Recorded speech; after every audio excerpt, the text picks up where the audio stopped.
ಹಿಂಗಾಗಿದೆ, ನಮ್ಮಿಂದ ಈ ಥರ ನೆಗ್ಲಿಜೆನ್ಸ್ ಆಗಿದೆ.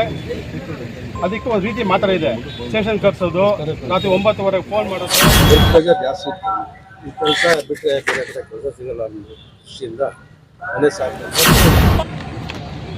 ನಿನ್ನೆ ರಾತ್ರಿ 8:30 9 ಗಂಟೆಯಲ್ಲಿ ಕರೆಂಟ್ ಶಾಕ್ ಆಗಿದೆ. ಏನದು ಚಾನಲ್ ಬೋರ್ಡ್ಗಳು ಟೆಸ್ಟ್ ಮಾಡ್ತೀವಿ.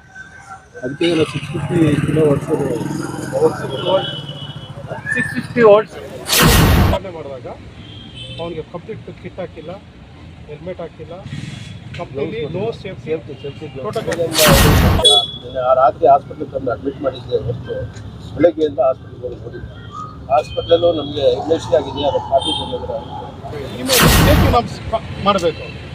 ಹೇಳೋಕ್ಕೆ multinational Japanese company, Japanese are number 1 in safety. But ಬೆಂಗಳೂರಲ್ಲಿ ಯಾಕೆ ಈ ಥರ ನೆಗ್ಲೆಕ್ಟ್ ಆಗಿದೆ? That is our first question to the CEO, company CEOಗೆ, HR ಮ್ಯಾನೇಜರ್ಗೆ. ವರ್ಕ್ ಪ್ರೆಷರ್ ಜಾಸ್ತಿ ಇತ್ತು. ಈ ಕೆಲಸ ಬಿಟ್ಟರೆ ಬೇರೆ ಕಡೆ ಕೆಲಸ ಸಿಗಲ್ಲ ಅನ್ನೋ ದೃಷ್ಟಿಯಿಂದ ಮನೆ ಸಾಕ್ಬೇಕಲ್ಲ, ವ್ಯವಹಾರಗಳು ಕಷ್ಟ ಇತ್ತು ಅಂದ್ಬಿಟ್ಟು ಕೆಲಸ ಮಾಡ್ಕೊಂಡು ಬಂದಿದ್ದೆ. ಇಲ್ಲಿಗೆ ಹೆವಿ ವರ್ಕ್ ಕೊಟ್ಟಿದ್ದಾನೆ. ಅವನಿಗೆ 5 ಗಂಟೆಗೆ ಅವ್ನ ಮನೆ ಬರಬೇಕಾಗುತ್ತೆ. ಆದರೆ ಅವನು 11 ಗಂಟೆವರೆಗೂ ಕೆಲಸ ಮಾಡುವಂಥೇಳಿ ಮಾಡಿಸಿದ್ವಿ.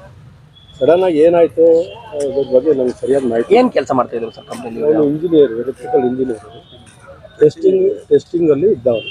ಎಲ್ಲ ಇದನ್ನು ಏನದು ಚಾನಲ್ ಬೋರ್ಡ್ಗಳು ಟೆಸ್ಟ್ ಮಾಡ್ತೀವಿ. ಅದಕ್ಕೆ ನಾವು 650 ವೋಲ್ಟ್ಸ್ ಬಟ್ ಅದಕ್ಕೆ ಏನು ಪ್ರಿಕಾಷನ್ ಏನಿಲ್ಲ. ಸೇಫ್ಟಿ ಮೆಜರಲ್ಲಿ ಗ್ಲೋಸು, ಶೂಸು, ಸುರಕ್ಷತೆಗೆ ಏನೋ ಕೊಟ್ಟಿರಲಿಲ್ಲ.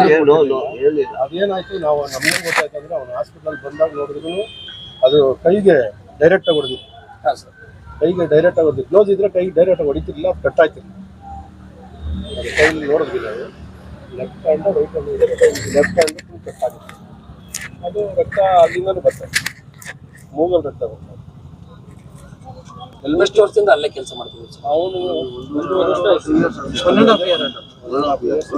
ಈ ಕಂಪ್ನಿಯವ್ರು ಏನು ಹೇಳ್ತಿದ್ದಾರೆ ಸರ್? ಈಗ ಕಂಪ್ನಿಯವರು ಬನ್ನಿ ಮಾತಾಡೋಣ ಅಂತ ಕರೆದ್ರು. ನಾವೇನು ಇದು ಮಾಡಿಲ್ಲ. ಬೆಳಗ್ಗೆಯಿಂದ ಅವರು ನಮಗೆ ರಾತ್ರಿ ಹಾಸ್ಪಿಟ್ಲಿಗೆ ತಂದು ಅಡ್ಮಿಟ್ ಮಾಡಿದ್ದೆ ಹೊರತು ಬೆಳಗ್ಗೆಯಿಂದ ಹಾಸ್ಪಿಟ್ಲಿಗೆ ಹೋಗಿ ನೋಡಿದ್ದೆ. ಹಾಸ್ಪಿಟ್ಲಲ್ಲೂ ನಮಗೆ ಎಮರ್ಜೆನ್ಸಿ ಆಗಿದೆ, ಅದು ಕಾಫಿ ಎಮರ್ಜೆನ್ಸಿ ಆಗಿದೆ. ಅದು ಕಾಫಿ ಏನಾಗಿದೆ, ಅದು ಕಾಫಿ ಕೊಡಲ್ಲ ಅಂತೇಳಿ ಹಾಸ್ಪಿಟ್ಲವರು ಇರುತ್ತೆ. ಆಮೇಲೆ ಪೊಲೀಸ್ ಸ್ಟೇಷನ್ ಒಂದು ಮೆಮೋ ಕಳಿಸಿದ್ರು, ಅದ್ರ ಕಾಪಿ ಕೇಳಿದ್ರು, ಅದನ್ನು ಕೊಡಲ್ಲ, ನೀವು ಹೋಗಿ ಸ್ಟೇಷನ್ ಕಲರ್ ಸ್ಟೇಷನ್ ಅವರು ನಮ್ಗೆ ಕೊಡಲ್ಲ. ಆಮೇಲೆ ಅಲ್ಲಿ CCTV ಫುಟೇಜ್ ಆಗಿದೆ. ಆ ಫುಟೇಜನ್ನು ನಾವು ಅಲ್ಲಿ ನೋಡ್ಬೇಕಂತ ಹೇಳಿದ್ವಿ. ಪೊಲೀಸ್ನವರಲ್ಲಿ ಏನು ಕರ್ಕೊಂಡು ಹೋದರೆ ಆ CCTV ಸಂಪೂರ್ಣ ಮಾಹಿತಿ ನಮ್ಗೆ ಸಿಕ್ಕಿದ್ರೆ ಹೆಂಗಾಗಿದೆ ಏನು ಇರ್ತಲ್ಲ ನಮಗೂ ಗೊತ್ತಾಗುತ್ತೆ. ಪೊಲೀಸ್ನವ್ರು ತನಿಖೆ ಮಾಡೋದು ಅನುಕೂಲ ಆಗುತ್ತೆ, ನಿಮ್ಮಂಥ ಮಾಧ್ಯಮದವ್ರಿಗೆ ಅನುಕೂಲ ಆಗುತ್ತೆ. ಸರ್, ಕೌಶಿಕ್ ಅವರು ಯಾವ ಸ್ವಂತ ಅವರು ಅಲ್ಲಿಗೂರು ಹತ್ರ ಮಾಡ್ಕೊಂಡು ನನಗೆ ಅವನು ನನ್ನ ಕೊನೆ ತಮ್ಮನ ಮಗ. ಈ ಟೋಟ್ಲಿಗೆ ಏನಾಗಬೇಕು ಸರ್? ನನ್ನ ಅಣ್ಣನ ತಮ್ಮನ ಮಗ ಸರ್. ಅವ್ರ ನ್ಯಾಯ ಸಿಗಲ್ಲ ಸರ್. ಅವನು ಫಸ್ಟ್ 27 ವರ್ಷ, ಅವನಿಗೆ 27-28 ವರ್ಷ. ಅವನ ಮನೆಗೆ ಅವನೊಬ್ಬನೇ ಆಧಾರ. ಅವ್ರ ತಂದೆ ಕೂಡ ಇಲ್ಲ, ರೆಸ್ಟೇ ಇಲ್ಲ. ನಿನ್ನೆ ರಾತ್ರಿ 8:30 9 ಗಂಟೆಯಲ್ಲಿ ಕರೆಂಟ್ ಶಾಕ್ ಆಗಿದೆ, ಸ್ಪಾಟಲ್ಲಿ ಹೊರಟೋಗಿದ್ದಾರೆ. ಏನಕ್ಕೆ ಅಂತ ವಿಚಾರಣೆ ಮಾಡಿದಾಗ ಅವನಿಗೆ ಕಂಪ್ಲೀಟ್ ಕಿಟ್ ಹಾಕಿಲ್ಲ, ಹೆಲ್ಮೆಟ್ ಹಾಕಿಲ್ಲ, ಕಂಪ್ಲೀಟ್ಲಿ ನೋ ಸೇಫ್ಟಿ ಪ್ರೋಟೋಕಾಲ್ಸ್ ಇಲ್ಲ. ಜೊತೆಗೆ 3 ಜನ ಇದ್ದಾರೆ, ಕೌಶಿಕ್ ಮತ್ತು ಅವ್ರು ಇಬ್ಬರು ಕೊಲಿಗೆ ಏನು ಮಾಡಿದ್ದಾರೆ, ಯಾರೋ ಬೇರೆ ವೆಂಡರ್ ಬಂದು ಅಂದ್ಬಿಟ್ಟು ಅವ್ರ ಹತ್ರ ಮಾತಾಡಿದ್ದಾರೆ. ಇವನು ಅಂದ್ಕೊಂಡಿದ್ದಾನೆ ಅಲ್ಲಿ ಮೇನ್ ಸ್ವಿಚ್ ಆಫ್ ಮಾಡಿದ್ದಾರೆ ಅಂದ್ಬಿಟ್ಟು ಕೈ ಹಾಕಿದ್ದಾನೆ. ಇಮಿಡಿಯೇಟಾಗಿ ಶಾಕ್ ಹೊಡೆದಿದೆ. ಅದು ಗೊತ್ತಿಲ್ಲ. ಆ್ಯಸ್ ಪರ್ ಕಂಪ್ನಿ ರೂಲ್ ಅವ್ರು ಹೇಳೋ ಪ್ರಕಾರ ಇದೆ.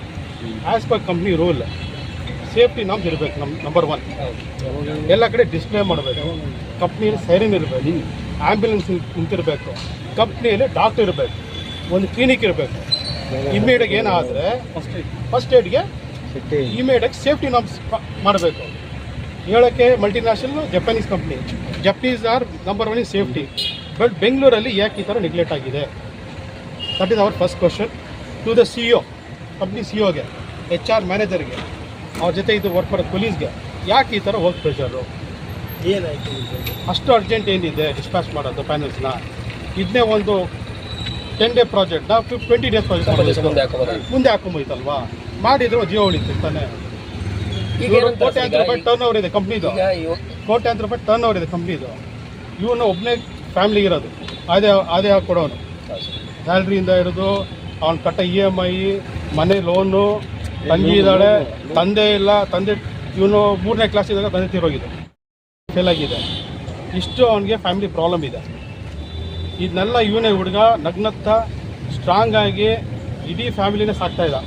ಮನೆ ಬಿಡೋಕ್ಕೆ ಮುಂಚೆ ಅವ್ರ ತಾಯಿ ನಗ್ನತ್ತ ಮಾತಾಡಿಕೊಂಡು, ಅಮ್ಮ ಮನೆ ಕೆಲಸಕ್ಕೆ ಹೋಗ್ತಾ ಇದ್ದೀನಿ, ಸ್ಮೈಲ್ ಮಾಡ್ಕೊಂಡು ಹೋಗಿದ್ದಾನೆ. ಈಚೆ ಕಾಲಿಟ್ಟು ಹೋದಾಗ ಮತ್ತೆ ಫೋನ್ ಮಾಡಿದ್ದಾನೆ, ಊಟಕ್ಕೆ ಬರ್ತೀನಿ ಮನೆಗೆ ಅಂತ. ಇಷ್ಟೆಲ್ಲ ಅವ್ನು ಆ್ಯಕ್ಟಿವ್ ಆಗಿದ್ದ ಹುಡುಗನ್ನ ಬಿಲ್ಟ್ 6 ಅಡಿ ಇದ್ದಾನೆ ಹುಡುಗ, ನೋಡೋಕ್ಕೊಳ್ಳೆ ಫಿಲ್ಮ್ ಸ್ಟಾರ್ ಥರ ಇದ್ದಾನೆ. ಇವತ್ತು ಡೆಡ್ ಬಾಡಿ ಥರ ಮನ್ಗಿದ್ದಾನೆ. ಈಗ ಯಾರು ಹೊಣೆ? ಡೆಡ್ ಬಾಡಿ ಆಗೋನು ಇವತ್ತು ಯಾರು ಹೊಣೆ? ಇದಕ್ಕೆ ಕಂಪ್ನಿ ಕೊಡ್ತಾನ ದುಡ್ಡು, ಕಂಪ್ನಿ ಲೈಫ್ ತಂದು ಕೊಡ್ತಾನ?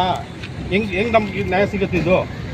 ಈಗ ಏನಂತಾರೆ ಸರ್? ಇಲ್ಲಿ ಕಂಪ್ನಿ ಅವರು ಮಾತಾಡ್ತಾರೆ, ತುಂಬ ದೌಲತಾಗಿ ಮಾತಾಡ್ತಾರೆ. ಎಲ್ಲ ಅವ್ರಿಗೆ ಗೊತ್ತಿರೋದು ಅವ್ರ company 5 star company, 7 star rating ಇದೆ ಅಂತ ಹೇಳ್ತಾರೆ. That's not the way to deal. ಬರಬೇಕು, ಕೂತ್ಕೊಂಡು ಮಾತಾಡಿ ಏನಾಗಿದೆ ಸತ್ಯಾಂಶನ ಹೊರಗಡೆ ಇಡಬೇಕು. ಹಿಂಗಾಗಿದೆ, ನಮ್ಮಿಂದ ಈ ಥರ ನೆಗ್ಲಿಷನ್ ಆಗಿದೆ, ಅದಕ್ಕೆ ಒಂದು ರೀತಿ ಮಾತ್ರ ಇದೆ.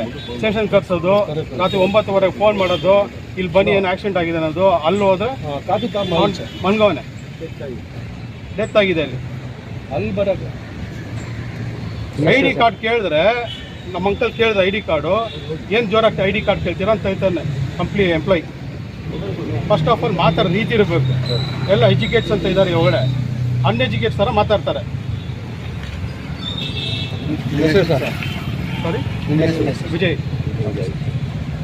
ಏನಾಗುತ್ತೆ ಸರ್? ಕೃಷಿಕ ಮಾವ